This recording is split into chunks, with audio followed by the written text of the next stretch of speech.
How coal camp families in Appalachia turned scarcity into supper. 25 everyday dinners people actually ate, built from gardens, jars, foraging, and neighborly trade. A coal train rattles down the hollow, shaking window panes loose in a row of company houses. Inside one, a woman leans over a wood stove, stirring beans slow so they won't scorch before her husband's shift ends. A skillet of cornbread pops in rhythm with the mine whistle outside. Payday's not till Friday, but supper can't wait. Gardens and jars line the shelves like savings accounts. A neighbor's venison roast might stretch the week. Nothing here is wasted, not food, not pride, not the quiet joy of feeding your own. This is coal camp supper, built from endurance, shared with dignity. Survival starts with the sure plate, beans, bread, potatoes, and a little fat to carry flavor. In company towns and hillside farms, these first 5 suppers anchor the week, cheap, filling, familiar, and keep tomorrow possible when pay and harvest run thin. They don't perform, they endure. And in hard seasons, endurance tastes like grace. 1. Soup beans skillet cornbread. A pot of pinto beans hums on a back burner all afternoon, the lid set just askew so the steam can tell its story. If there's a scrap of salt pork, it goes in for courage. If not, the onions and thyme do the talking. The cook checks the pot with a wooden spoon, listens for the soft thud of beans that are nearly right, and lets them cross the finish line on low. Meanwhile, an iron skillet waits in the oven, already warm, already greased with the memory of yesterday's drippings. Batter meets metal with a hush and a promise, and the cornbread rises just enough to split at the crown. When bowls hit the table, beans sit heavy but kind, and a wedge of cornbread leans against the side like a faithful friend. Dry goods plus firewood, nothing fancy, yet everybody gets full. This is coal camp arithmetic. $1 becomes a week, scarcity becomes supper, and humility becomes pride. Persano. Fried potatoes, onions. The knife works in an easy rhythm, slice, turn, slice, until a bowl fills with moons of potato and half crescents of sweet onion. Cast iron gets the first say, coming to heat slow as a sermon, then a spoon of grease slides across its face and flashes. Potatoes go in quietly, and then the chorus begins. A soft hiss, a shy crackle, a smell like the middle of the week finding its second wind. Onions melt into their neighbors, giving sweetness where the edges go crisp and brown. Someone turns the lot with a spatula, careful not to fuss too much. Patience is how you win the crust. When a plate of fried potatoes sits next to a bowl of beans or a single fried egg, the table steadies. This is the coal camp booster, the stretcher, the bridge between not enough and just fine. Sellers gave the potatoes, gardens or groceries offered the onions, and the skillet did the rest. Proof that heat plus watchfulness can turn little into plenty. 3. Leather breeches with streak of lean. All summer long, green beans were strung on thread and hung from porches and rafters, a curtain of food waving at passers-by. Come winter, those leathery pods, shrunken, dark, and fragrant, meet water again, swelling back toward life in a pot that asks only for time. A sliver of cured pork, streak of lean, drops in not as a star but as a whisper, the kind of flavor that remembers better days without showing off. The beans simmer themselves into silk, the broth goes glossy, and the kitchen smells like August returning in January boots. A spoonful tells the truth. You can store summer if you're patient. You can preserve generosity on a string. On a plate with cornbread, this dish bridges seasons and pay cycles, reminding a family that the work of putting food by, stringing, drying, saving, isn't old-fashioned. It's insurance. In coal camps, jars were currency, and dried beans were interest. Leather breeches tasted like the wisdom to plan ahead and the reward of having done so. Kilt, wilted. Lettuce, cornbread, first spring lettuce arrives like a rumor, tender, light, barely green enough to believe. It can't stand a hard handshake, and it shouldn't have to. The skillet does the courting, drippings warmed with a touch of vinegar and a pinch of something sharp. poured hot over torn leaves while everyone waits for the wilt. The greens sigh, the surface shines, and a sweet sour scent lifts from the bowl like a hymn in a small church. Crumbled cornbread on the side or under the salad turns it into supper, catching every drop as if it had been waiting all winter for this job. The beauty is in the speed. Garden to bowl in minutes, flavor from thrift, comfort from simplicity.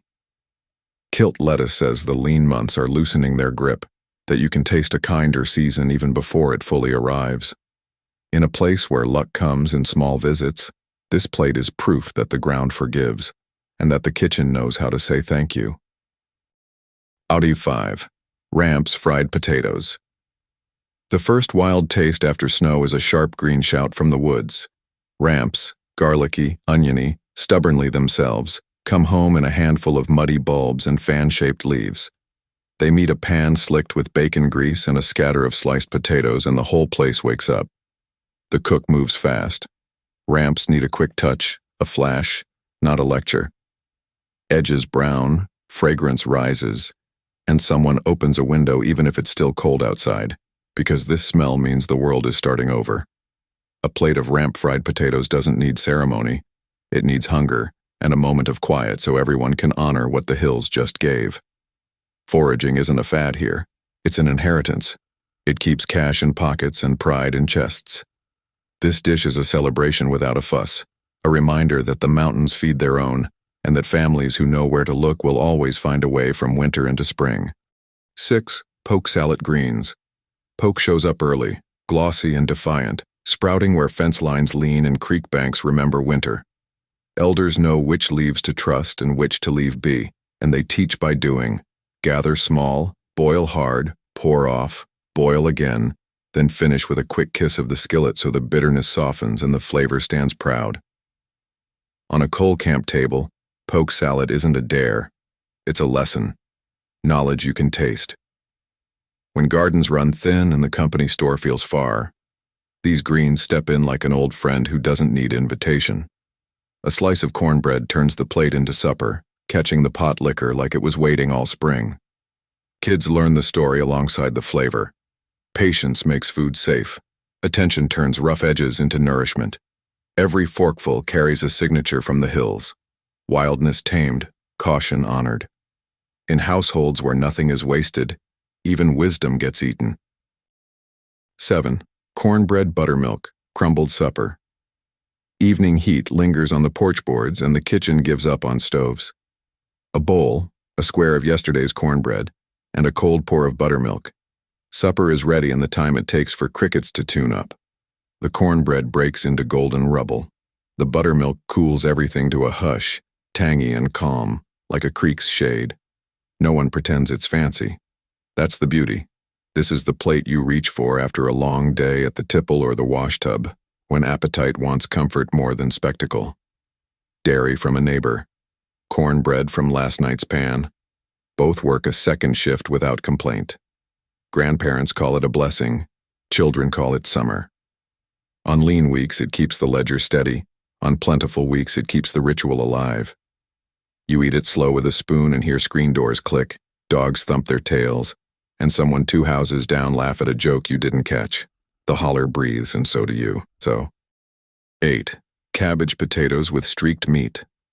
A head of cabbage splits with a sound like paper tearing, and the pot welcomes thick wedges along with potato chunks cut to keep company. Into that goes a ribbon of cured pork, streak a lean, more suggestion than centerpiece, the kind of meat that gives flavor instead of speeches. The lid sets down, and time does the real labor, coaxing sweetness out of cabbage and letting potatoes relax into soft corners. This is a one-pot peacemaker, a dinner that asks little and offers much. Warmth, fullness, and the sense that the day didn't get the best of you after all. Cabbage stores well, travels cheap, and forgives neglect. Potatoes hold steady in a cellar like faithful sentries. The pork scrap arrives because someone butchered smart in winter. On the plate, broth glints around edges, cornbread waits to mop, and the entire house smells agreeable. It's the definition of everyday thrift, a lesson that plenty isn't loud, it's patient.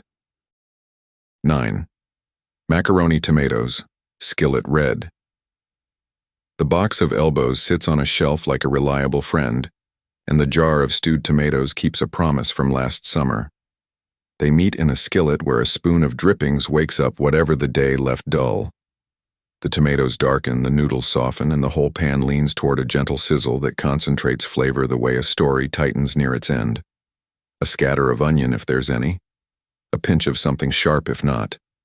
Either way, supper lands on the table fast enough to catch a kid before mischief. In coal camps, pantry noodles were currency for calm, and tomatoes, fresh when the garden sang, preserved when snow insisted, carried sunshine forward. Children remember this plate the way you remember a teacher who believed in you. Simple, sturdy, a little red, always there. It stretched paydays, wrapped around appetite, and made the kitchen feel like a place where problems could be stirred into solutions. 10.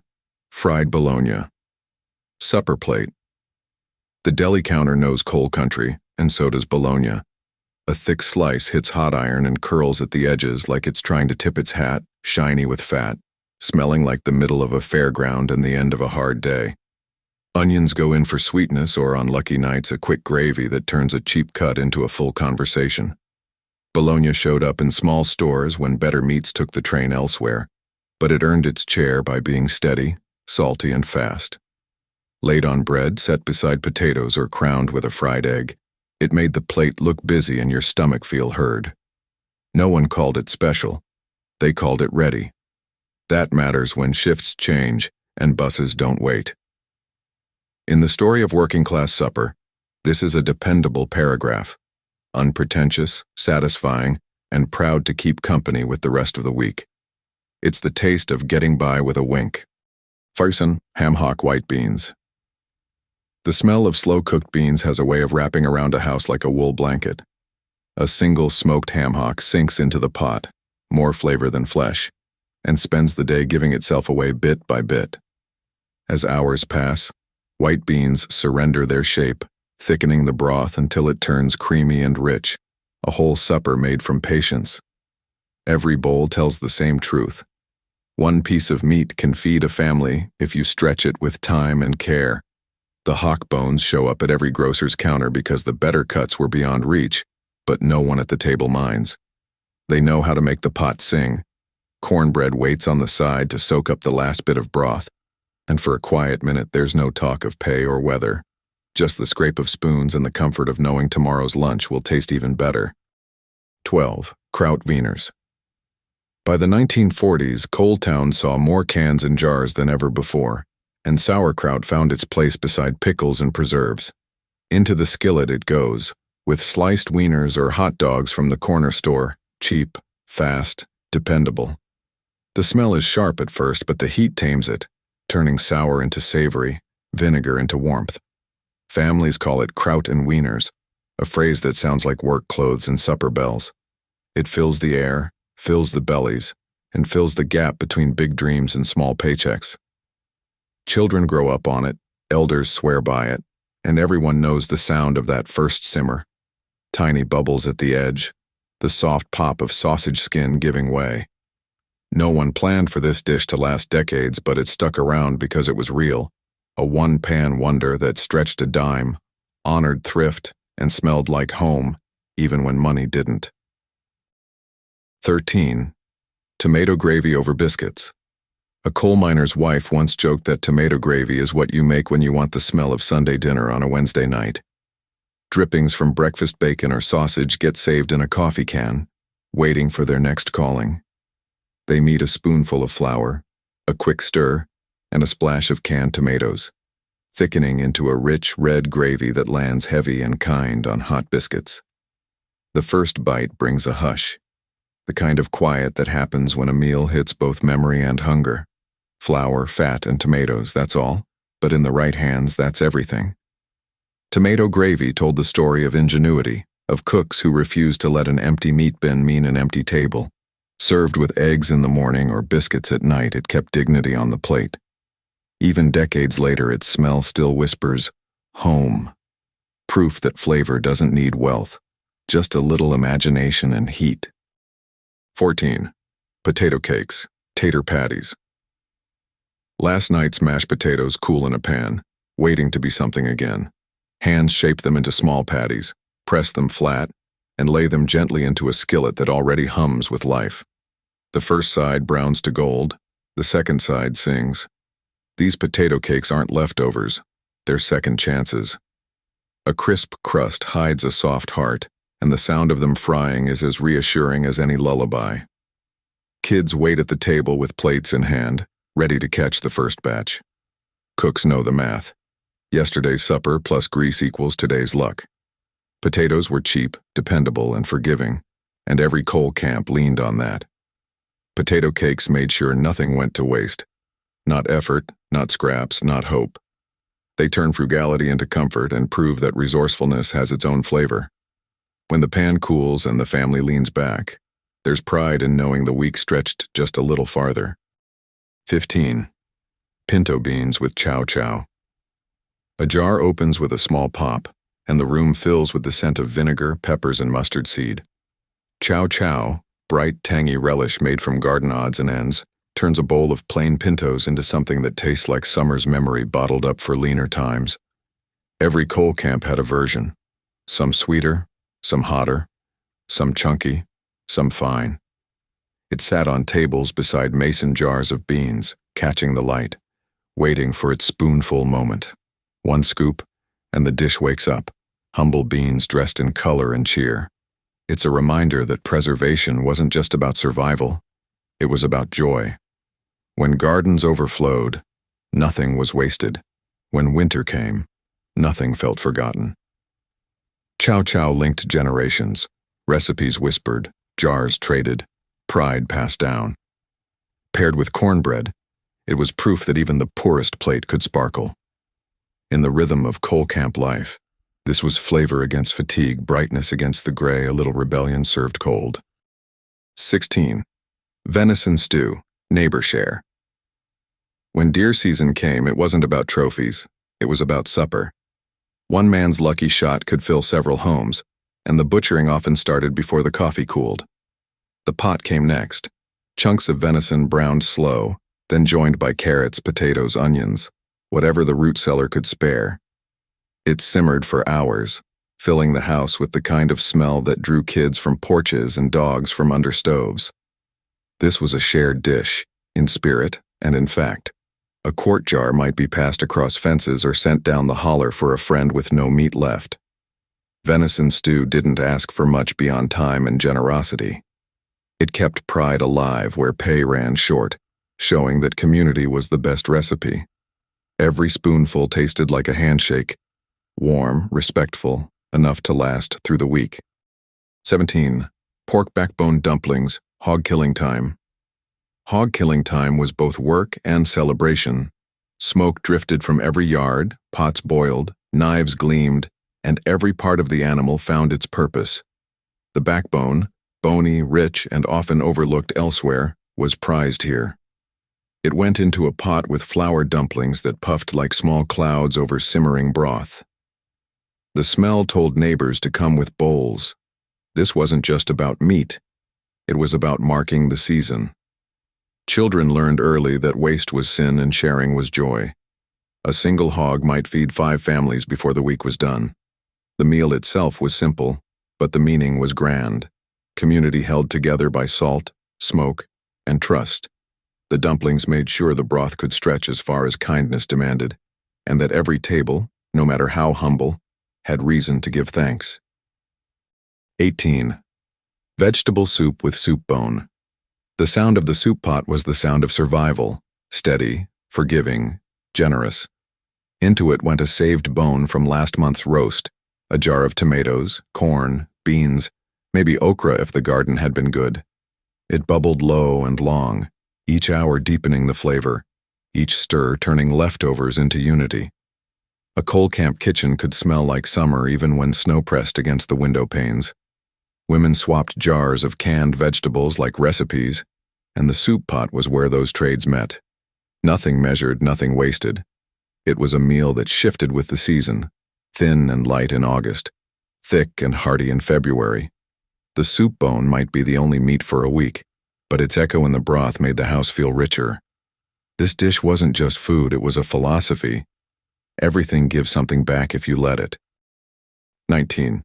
Fried corn, skillet corn.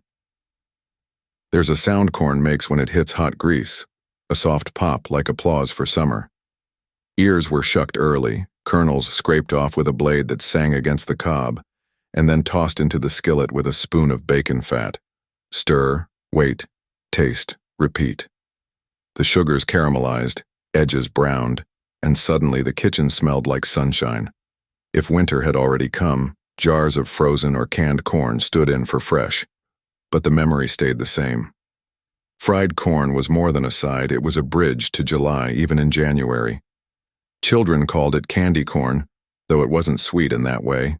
It was sweeter in spirit, a taste of what the garden gave when the soil still steamed from rain. Served next to beans, pork, or just cornbread, it carried a kind of homespun joy. One bite, and you could almost hear cicadas again. 20. Biscuit supper with milk gravy. There's no such thing as a lonely table when biscuits and gravy show up. The flour comes from the barrel, the milk from the cow or the store, and the drippings from whatever came before, each ingredient remembering its place in the chain of meals. The cook works quick. Whisk, pour, stir, watch for bubbles. The gravy thickens just enough to coat the back of a spoon, and the biscuits, fresh from the oven, split like a sigh under the ladle. No meat? No problem. This supper makes peace with what's missing and celebrates what's here. In a coal camp, it might be the last meal before payday or the first after a long week, but it never felt small. It was soft, steady comfort, the kind that reminded people they were still doing all right. It fed more than hunger. It fed morale, and sometimes that mattered more than anything else. From foraged greens to company store tins, every dish in these hills proved that invention could outlast hardship. Coal camp cooks were chemists of endurance, turning scraps into memories and memories into recipes that still live today. After the break, we moved from the home table to the wider world, where immigrant noodles, creek fish, and church casseroles met the mountain way, and Appalachian thrift became the language of belonging. Chiwan. Haluski, cabbage noodles, in coal towns. The smell of frying cabbage drifted out of church basements long before the bell rang for supper. Haluski, born in Eastern European kitchens, found a second home in the coal towns of Pennsylvania and West Virginia. Cabbage met butter, onions met noodles, and together they made a dish that cost almost nothing but fed everyone. Immigrant families brought it from Poland, Slovakia, Ukraine, and before long, their Appalachian neighbors were asking for the recipe, scribbled in pencil on brown paper. It was a meal that didn't need measuring cups or expensive ingredients, just time, a pan, and the will to share. The sound of cabbage sizzling was the sound of community finding common ground. Haluski reminded everyone that survival was easier when traditions blended, and that a full stomach was a universal language. On payday weekends, it appeared at church suppers and fundraisers, steaming under tin foil, proof that faith and food always found their way to the same table. 22. Creek fish with cornmeal crust. When the pantry looked bare and the scrip had run out, the answer was often waiting in the creek. Fathers and sons, or sometimes mothers with a bucket and line, brought back catfish, sunfish, or bluegill, small catches, big relief. The fish were cleaned on a plank, dusted with cornmeal, and fried quick in shallow fat until the skin turned gold and crackled at the edges. The air smelled like patience rewarded. A mess of fried fish wasn't just a meal, it was proof of self-reliance, a taste of pride pulled from the same water that mirrored the coal dust sky. Each piece landed on a plate beside coleslaw or hush puppies if there was time. The crunch gave way to soft, sweet flesh, and for a few bites the world felt fair. Creek fish dinners taught that skill could feed you long after luck ran out, and that no meal tastes better than the one you earned yourself. 23. Cornmeal mush, fried with sorghum. If there was ever a dish that defined thrift, it was fried mush. Cornmeal cooked into a thick porridge one day became tomorrow's breakfast or supper. Once cooled, It set firm enough to slice. Each slab hit the skillet with a sizzle, crisping to golden at the edges. A drizzle of sorghum turned it sweet, like sunshine caught in syrup form. It was a meal for miners, farmers, and children alike. Cheap, honest, and steady. In towns where every cent had a job, cornmeal was the safety net. It filled bellies, stretched bags, and carried families through winters when gardens slept and pay was light. Local mills ground the corn. Sorghum came from a neighbor's press or a fall fair. Together they made a plate that proved comfort doesn't need luxury. It just needs heat, grain, and gratitude. Folks ate it in silence sometimes, not because it was plain, but because it reminded them of how far a little could go. 24. Mixed greens with streak-a-lean cornbread. The pot sat steady on the back of the stove, low heat working slow magic. Turnip, mustard, and kale greens swirled together, their bitterness softened by time, and a small piece of cured pork, streak-a-lean, barely enough to name but plenty to flavor. The smell filled the house long before the first bowl was served. This was food that carried memory in every spoonful, the kind that mothers taught daughters to taste by instinct, not by rule. Greens and cornbread were the Appalachian supper at its most honest, humble but whole. Everyone knew the ritual. Crumble the cornbread into the bowl, pour a bit of pot liquor over the top, and let it soak. Rich or poor, that bite tasted the same, like work rewarded and faith kept. It was the kind of meal that didn't need talking. It just reminded people who they were and where they belonged. 25. Apple stack cake, church fundraiser slice. At church socials or wedding gatherings, the first thing gone was always the apple stack cake. Thin layers of spice cake baked one by one, stacked high with cooked apple filling between each, left to rest until the flavors married. It was a dessert built from patience and shared effort, each woman bringing a layer, one neighbor contributing apples, another eggs or flour. In coal towns, that kind of cooperation was sweeter than sugar itself. The cake stood tall not because anyone had plenty, but because everyone gave something.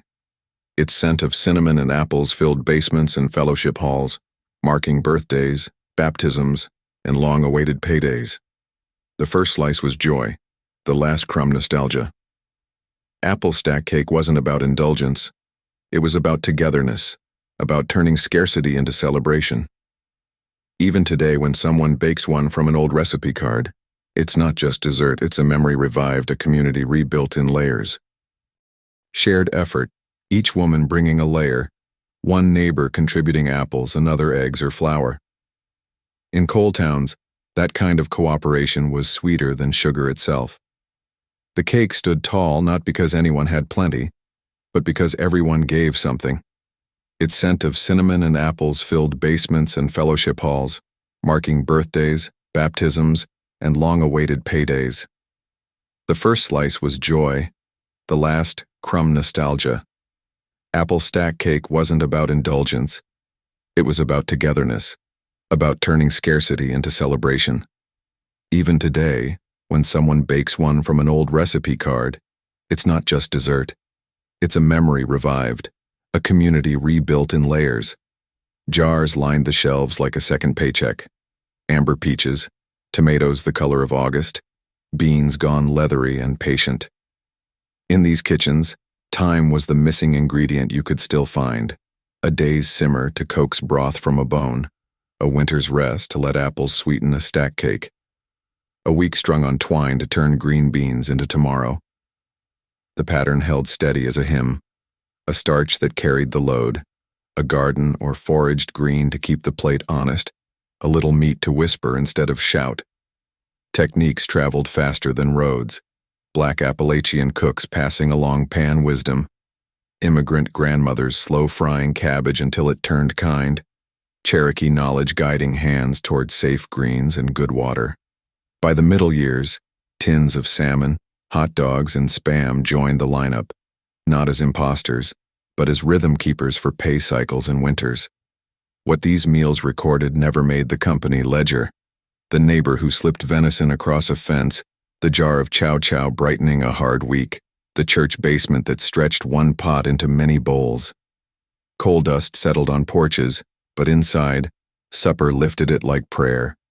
The table told the true story. Stubborn hope, passed hand to hand, pot to pot, one quiet Tuesday at a time. If these plates look plain, that's because the work behind them wasn't. Careful hands turned scarcity into custom, and custom into heritage that still tastes like home. The skillet remembered what the garden forgot. The jar remembered what the season couldn't spare. If you want people-first food history told with respect, not spectacle, stay with us. Tell us what your family ate when the paycheck came late and the light still had to stay on. Subscribe, share a memory, and pull up a chair next week. We'll keep the stories hot and the tone honest, just like a good supper.